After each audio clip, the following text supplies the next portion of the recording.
2500 বছরের ইতিহাস ঐতিহ্যের লালন ভূমি বাগদাদে আমেরিকা হামলা করেছে, সিরিয়াতে করেছে, লিবিয়াতে করেছে। উপসাগরীয় যুদ্ধের পর থেকে লক্ষ লক্ষ মুসলমানকে ওদের ইন্ধনেই হত্যা করা হয়েছে।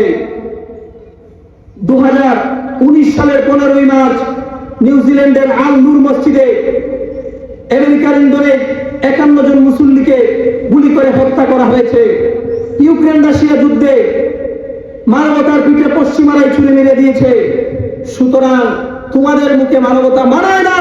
তোমরা যে মুসলমানদেরকে সন্ত্রাস বলো, আসল সন্ত্রাস হচ্ছে তোমরা। মুসলমানরা লক্ষ লক্ষ মানুষকে হত্যা করে না, বরং তোমরা বিনা কারণে বিনা নোটিশে লক্ষ লক্ষ মুসলমানকে হত্যা করেছো। আসল জঙ্গি হচ্ছে তোমরাই। আপনারা জানেন প্রথম বিশ্বযুদ্ধ 1914 সালে শুরু হয়েছে, 1918 সালে শেষ হয়েছে। 4 বছরে মানুষ মারা গিয়েছে প্রায় 1,60,00,000। এই প্রথম বিশ্বযুদ্ধের সূচনা হয়েছে মুসলিমদের কাছ থেকে। দ্বিতীয় বিশ্বযুদ্ধ 1939 সালে শুরু হয়েছে, 1945 সালে শেষ হয়েছে। 6 বছরে মানুষ মারা গিয়েছে প্রায় 7 থেকে 8 কোটি। জেনে থাকলে বলেন মুসলমান।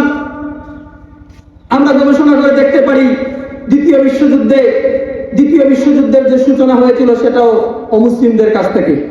তো এত কোটি কোটি মানুষ মারা গিয়েছে, মুসলমানদের তো কোনো হাত নাই। যদিও প্রথম বিশ্বযুদ্ধ আপনারা ইতিহাস পড়লে দেখবেন এটা ধর্ম কেন্দ্রিক হয় নাই, কিন্তু এর সূচনা হয়েছে অমুসলিমদের কাছ থেকে। তো আপনারা কেমন করে মুসলমানদেরকে জঙ্গি ট্যাগ লাগিয়ে দেন?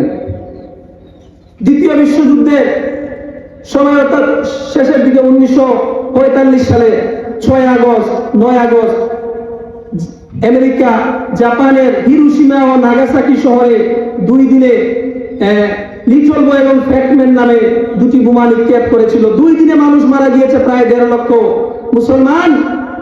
এই বোমা তো কোনো মুসলমানরা ফালায় নাই। এই পারমাণবিক বোমা অর্থাৎ অ্যাটম বোমা নিক্ষেপ করেছিল খ্রিস্টানরা। অ্যাটম বোমার সূত্র আবিষ্কার করেছে আইনস্টাইন, সে হচ্ছে ইহুদি।